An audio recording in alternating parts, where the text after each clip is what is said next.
Philip Misemer of the California Energy Commission on the research that's main goal is to reduce fossil carbon content in the fuels we use, with emphasis on the entire vehicle life cycle from fuel harvest to car manufacturing and usage to final vehicle disposal.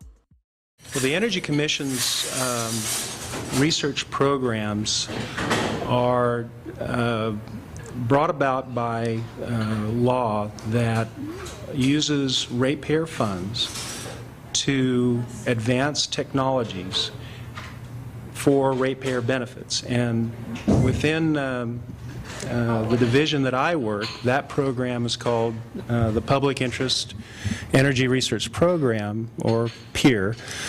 Recently, a more far-reaching law, that is AB 118, created the Alternative and Renewable Fuels and Vehicle Technology Program that also can do some research, although it is very focused on market transformation, on deployment of beneficial transportation technologies that address the same areas that I'm addressing, which are the fuels.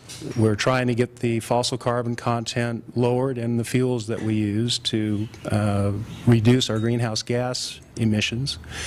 The vehicles, where we're trying to improve the efficiency of our vehicle fleet. And the last being land use, or measures and implementation of policies that will have the result of reducing our dependence on personal mobility and reducing vehicle miles traveled.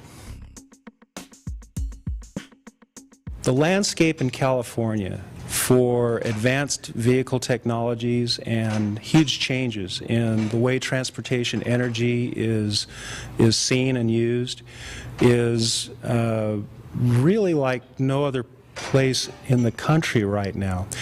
The Energy Commission and the Air Resources Board fairly recently completed a plan for transitioning to alternative fuels, and that is known as the State Alternative Fuels Plan. It's a joint report jointly approved by both the Energy Commission and the Air Resources Board.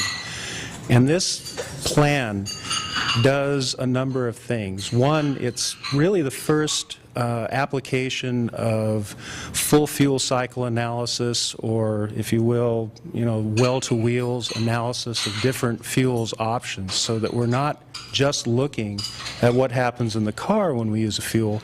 We're looking at what happens with respect to emissions from when that fuel is refined or grown, transported, used in the vehicle, and even in some cases, what happens to the vehicle after its useful life.